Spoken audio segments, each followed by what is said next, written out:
ब्रह्मकर्म समाधिना। ओम ब्रह्मणे नमः। ओम ब्रह्मणे नमः। ओम ब्रह्मणे नमः। ओम ब्रह्मणे नमः।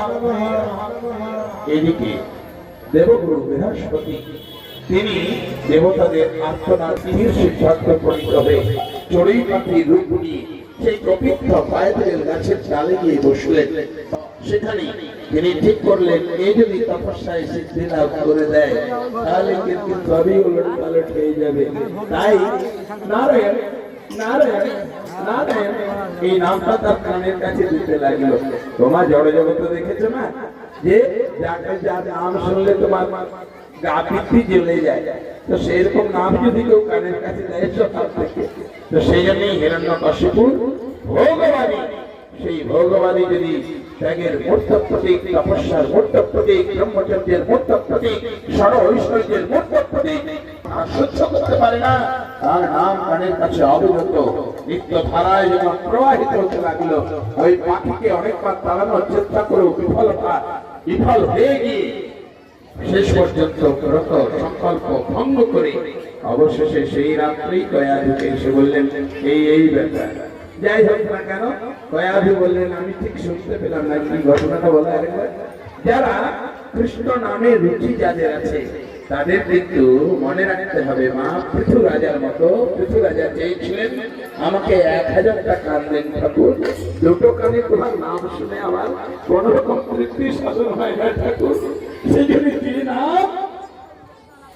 যে নাম জবৈ শ্রেয়মানায়া কৃষ্ণে পরম পুরুষে ভক্তির পদ্ধতি শোক মোহ ভয়াপহা।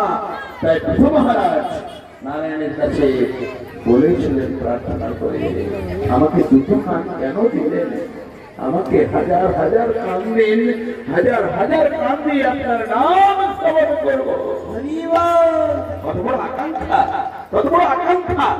এর নাম ভগবত লিপ্সা, এর নাম ভগবত ইচ্ছা, এর নাম ভগবত প্রিয়তা।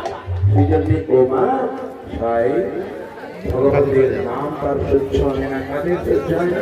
দেখবে আমাদের এই পৃষ্ঠভূমিতে বাবা বাংলাতে এরকম অনেকে আছেন যাদের রাম নামে সহ্য করে না।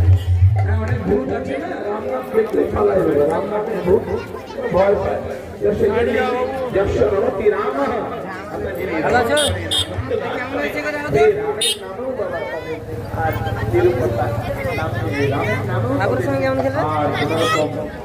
আকর্ষণ নেই, আকুলতা নেই, লোলুপতা নেই, আকর্ষণ নেই, রূপধারণ হয়ে গেছে। এই ভালো লক্ষণ নয় বাবা, যে কথা বলছিলাম। এবার সেই ক্ষেত্রে কয়াধু বারবার রাত্রে শুনতে শুনতে কয়াধুর সাথে রাত্রে রমণ হল। রমণ হয়ে আর 38 সেকেন্ডের গর্ভে ধারণ করলেন। প্রথমে আমাদের জন্মদানের জন্য দূরে রেখে আসবেন